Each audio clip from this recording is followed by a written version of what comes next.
नमस्कार, राजनीति के रण में आपका स्वागत है और मैं हूं आपके साथ संजय यादव। राजनीति के रण में फिलहाल पिछले 2 एपिसोड में चर्चा सचिन पायलट के पिता और दिवंगत राजनेता राजेश पायलट की हो रही थी। हालांकि आप ये भी जानते हैं कि अभी कुछ ही महीने पहले जब राजस्थान में राजनीतिक उठापटक चल रही थी तो सचिन पायलट पर भी पार्टी से बगावत करने के आरोप लगे थे। तो सचिन पायलट का जिक्र फिर कभी करेंगे, लेकिन आज एक बार फिर से जिक्र राजेश पायलट का ही होगा और राजेश पायलट पर भी बगावती होने के आरोप लगे थे। कैसे, आज ये पूरी कहानी हम आपको बताएंगे।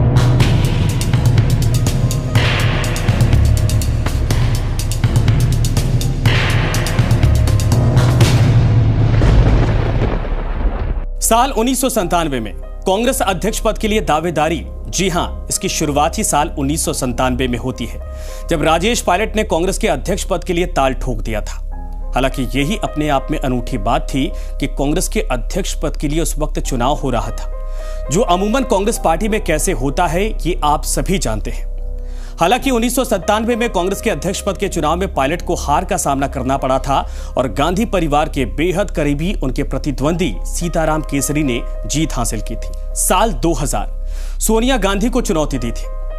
1997 में सफलता नहीं मिली, लेकिन इसके बाद भी राजेश पायलट ने हार नहीं मानी। दूसरा मौका साल 2000 में आया। उस वक्त भी कांग्रेस से बगावत करके जितेंद्र प्रसाद ने सोनिया गांधी के खिलाफ अध्यक्ष पद के लिए दावा ठोका था। इस चुनाव में राजेश पायलट खुद मैदान में नहीं थे, लेकिन उन्होंने खुलकर सोनिया गांधी के खिलाफ खड़े जितेंद्र प्रसाद का समर्थन किया था। हालांकि इस बार भी पायलट खेमे को हार का सामना करना पड़ा। इसके बाद बात आती है राजेश पायलट और अशोक गहलोत के अदावत की। कहा जाता है कि उस वक्त भी राजेश पायलट और अशोक गहलोत के बीच में 36 का आंकड़ा हुआ करता था। राजस्थान की सियासत को करीब से समझने वाले अगर ये जानते हैं, समझने की कोशिश करेंगे तो पाएंगे कि उस दौर में भी राजेश पायलट अशोक गहलोत को पसंद नहीं किया करते थे।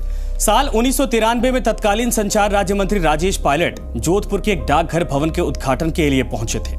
इस कार्यक्रम में जोधपुर से ही सांसद और उन्हीं के पार्टी के नेता अशोक गहलोत को निमंत्रण तक नहीं दिया गया था।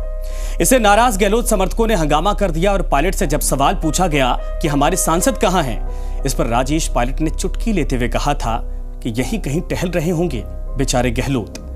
रिपोर्ट्स के मुताबिक जो मीडिया रिपोर्ट्स उस वक्त की कहती हैं कि उस साल गहलोत को मंत्री पद से भी हटा दिया गया था और पार्टी में बिल्कुल अलग थलग कर दिया गया था। तो आपको ये पॉलिटिकल किस्सों की सीरीज कैसी लग रही है, कमेंट करके जरूर बताएं। धन्यवाद।